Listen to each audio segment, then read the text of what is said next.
Hi everyone, हमारा recent Sunday homework stock था प्राइकॉल limited, जो अभी चल रहा है 566 रुपीज पर। आज हम ये वीडियो बना रहे हैं प्राइकॉल लिमिटेड के फंडामेंटल एनालिसिस करने के लिए, साथ साथ में टेक्निकल एनालिसिस करने के लिए और देखने के लिए कि कंपनी के क्या एक्सपांशन प्लान्स है और टर्नओवर मार्जिन्स किस तरीके से आगे बढ़ सकते हैं आगे आने वाले 3 साल में।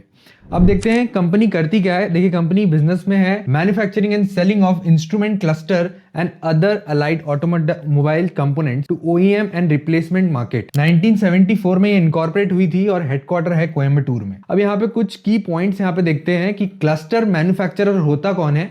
देखिए, 2 व्हीलर्स 4 व्हीलर्स में जो आपको डैशबोर्ड दिखता है, स्क्रीन दिखती है, ड्राइवर इंफॉर्मेशन सिस्टम होता है, ये सारी चीजें ये कंपनी बनाती है। और जो इसका मार्केट शेयर है, अगर आपको दिखेगा तो ये second largest instrument cluster manufacturer है ग्लोबली, इंडिया में नहीं globally by volume, and holds 55 to 60% share of the domestic market and 65% in the 2 wheeler segment. मतलब इतना बड़ा मार्केट शेयर है तो ऑब्वियसली यहाँ पर कंपनी का मोनोपोली है। और अभी जब ईवी व्हीकल्स आने लगे हैं तो डैशबोर्ड सिस्टम कंपलसरी हो गया है। आप कोई भी गाड़ी में देखेंगे, ओला या फिर कोई भी और ईवी व्हीकल, जिसमें आपको डैशबोर्ड दिखता ही दिखता है। साथ में 4 व्हीलर्स में भी आपको यहाँ पर डैशबोर्ड क्लियर बड़े बड़े डैशबोर्ड आने लगे हैं सारी ही गाड़ी में। अब कुछ और की पॉइंट्स देखेंगे कि प्रोडक्ट सेगमेंट में क्या क्या आता है। Driver information and connected vehicle solutions, मैंने आपको बताया कि sensors, connected vehicle solutions, battery management system, instrument cluster and telematics. मतलब यहाँ पे आईटी रिलेटेड जितने भी कंपोनेंट्स बनेंगे कार में, वो ये सारी चीजें ये बनाएगी company. Actuation control and fluid management system manufacture करती है company. Fuel pump module, disc brakes, oil pumps, variable displacement oil pumps, water pumps, electrical coolant pumps and wiping system. मतलब कार में, 2 व्हीलर में काफी सारे कंपोनेंट्स जो use होते हैं, प्रिसीजन कंपोनेंट्स भी, जो मतलब छोटे छोटे कंपोनेंट्स होते हैं, वो भी कंपनी ने अभी अभी टेक ओवर के थ्रू मैन्युफैक्चर करना स्टार्ट किया है। और ये प्रोडक्ट मिक्स में यहाँ पे अगर कस्टमर सेगमेंट हम देखते हैं तो कस्टमर में आपको TVS motor, hero MotoCorp, Bajaj auto, royal Enfield, Honda motorcycles और ऐसे कई बड़े बड़े नाम दिख जाएंगे, क्योंकि इसका मार्केट शेयर ही लगभग 60-65% का बैठा हुआ है। तो हर बड़ी कंपनी यहाँ पर एक इसकी क्लाइंट बनी हुई है। और आपको कंपनी के टोटल नंबर ऑफ प्रोडक्ट्स बता दूं तो 2000 प्रोडक्ट वेरिएंट्स है to automotive OEMs across segment. मतलब 2000 से भी ज़्यादा प्रोडक्ट्स कंपनी मैन्युफैक्चर करती है। और अभी रिसेंट में भी R&D में भी कंपनी ने काफ़ी पैसा लगाया है।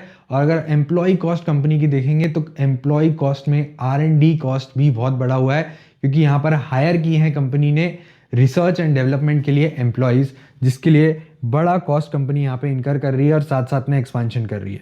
एक्सपोर्ट सिर्फ 6% यहाँ पर कंट्रीब्यूट करता है, जो कि अभी हो चुका है लगभग 7 to 8%, जिसमें यूएस मार्केट 70% का मार्केट शेयर रखता है। तो ये एक हेडविंड है कंपनी के लिए। मतलब यहाँ पर रिस्क बना रह सकता है because of the tariff news, but लेकिन सिर्फ 7% है टर्नओवर का, तो इसलिए यहाँ पर कोई इशू नहीं आएगा मेजर टर्नओवर पर और मार्जिन्स पर। और आफ्टर मार्केट यहाँ पर 5% कमाती है कंपनी। न्यू लॉन्चेस में अगर देखें तो Q3 FY25 में कंपनी ने LCD type DIS for Bajaj Chetak, e rickshaw and new RE etcetera, ये पर्टिकुलर न्यू लॉन्च किया था। LCD टाइप मतलब आप समझ ही गए होंगे कि किस तरीके के प्रोडक्ट कंपनी बनाती है। और ये कुछ ग्लोबल पार्टनरशिप कंपनी ने की है। टोटल 8 मैन्युफैक्चरिंग प्लांट है, जो कि कंपनी टू FY28 तक के 16 तक के पहुंचने की यहाँ पर पूरी कंपनी के प्लान्स है। और कंपनी ने माइलस्टोन सेट किया है कि टोटल 16 मैन्युफैक्चरिंग प्लांट्स हो जाएंगे।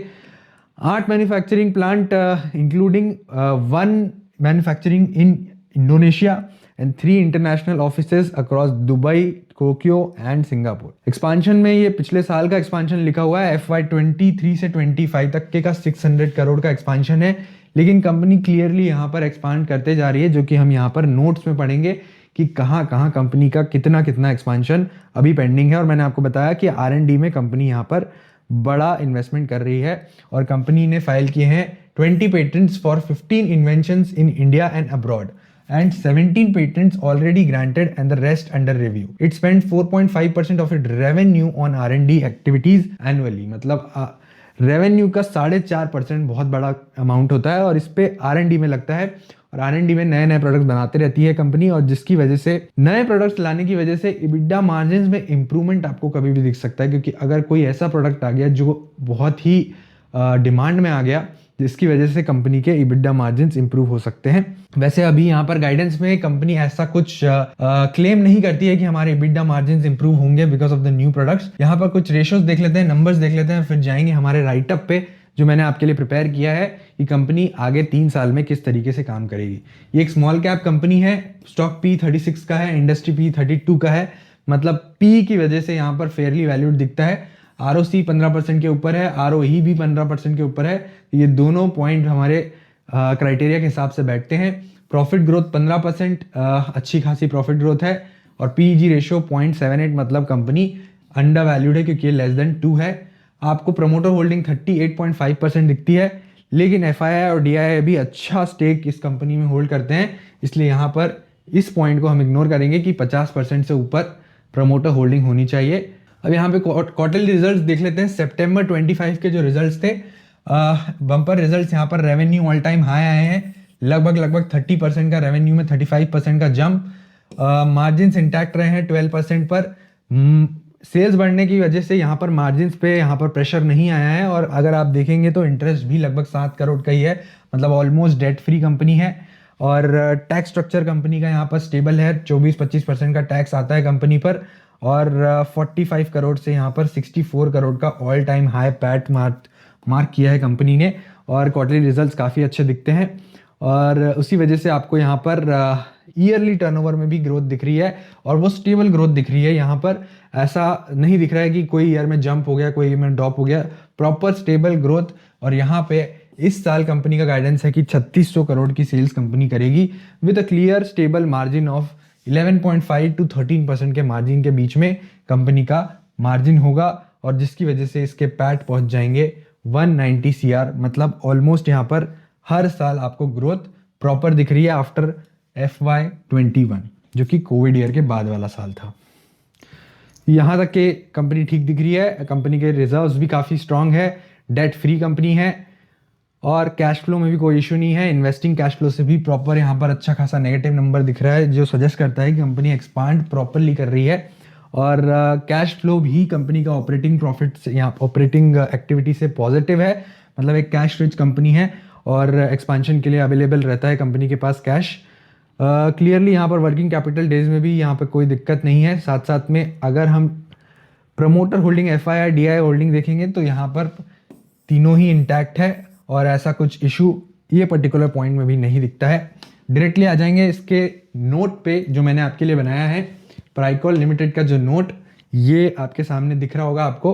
कंपनी एक की प्लेयर है ड्राइवर इंफॉर्मेशन सिस्टम में, मतलब जो डैशबोर्ड बनता है उसमें, actuation, control, fluid management system and precision product में छोटे छोटे कंपोनेंट्स होते हैं, कार में, 2 व्हीलर्स में, नट बोल्ट, ये मतलब छोटे कंपोनेंट्स होते हैं, और उनको छोटे कंपोनेंट्स को मैन्युफैक्चर किया जाता है as per the requirement of the particular client.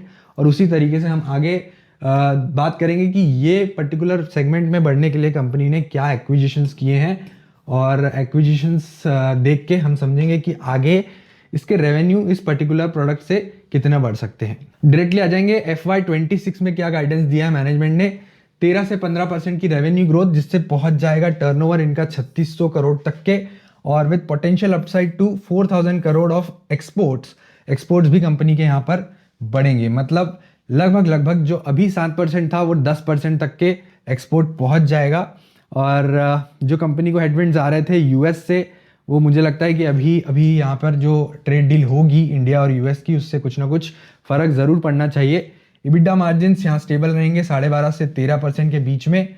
Capex की अगर बात करें तो 500 करोड़ का कैपेक्स ऑलरेडी प्लान्ड है, साथ साथ में R&D प्लान किया हुआ है कंपनी ने, और R&D पे बहुत खर्चा करती है कंपनी, एम्प्लॉयज़ हायर करते रहती है, जिससे हर न्यू प्रोडक्ट पे पेटेंट कंपनी यहाँ पर फाइल करते जाती है, और नए प्रोडक्ट्स आते हैं, और रेवेन्यू में कंट्रीब्यूशन कंटिन्यू बना हुआ है। आगे देखेंगे यहाँ पे export recovery 7 to 8% of revenue बनी रहेगी, 70% US को एक्सपोर्ट करते हैं, जिससे यहाँ पर टैरिफ की वजह से न्यू एडमिनिस्ट्रेशन की वजह से यहाँ पे एक हेडविंड था, लेकिन की चैलेंजेस यहाँ पर कंपनी ने कहा है कि इतना रेवेन्यू को इम्पैक्ट नहीं करेगा क्योंकि इतना बड़ा पोर्शन नहीं है, लेकिन कंपनी यहाँ ट्राई कर रही है यूएस यूरोप यहाँ पर एक्सपांड करने का और with fuel pumps and lever seeing steady demand. Key challenge and mitigation में एक पॉइंट जरूर आता है यहाँ पे कि रेयर अर्थ मैग्नेट शॉर्टेज यहाँ पर from China caused Q1 FY26 two wheeler headwinds, लेकिन चाइना ने यहाँ पर एक साल के लिए यहाँ पर पोस्टपोन कर दिया है